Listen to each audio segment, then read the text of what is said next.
Faut-il parler français pour être pris au sérieux en Guinée? Mesdames et messieurs, imaginez deux personnes ayant les mêmes compétences, les mêmes visions et la même intelligence. L'une s'exprime dans un français impeccable et l'autre préfère s'exprimer dans sa langue maternelle.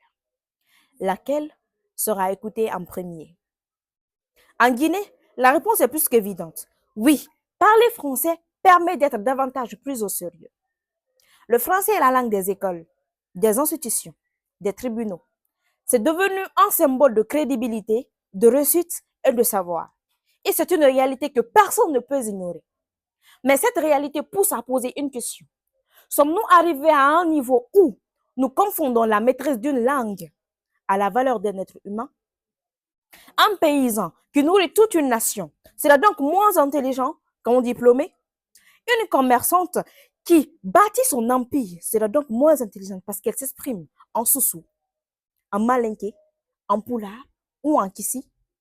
Bien sûr que non. Le problème n'est donc pas le français. Le problème, c'est le regard que nous portons sur ceux qui ne le maîtrisent pas.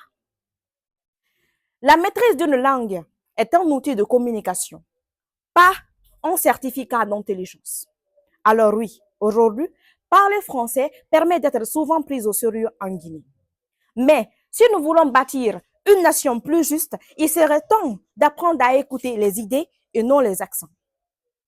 Car la véritable éloquence ne se trouve pas dans la langue que nous parlons, mais la vérité que l'on défend. Je vous remercie.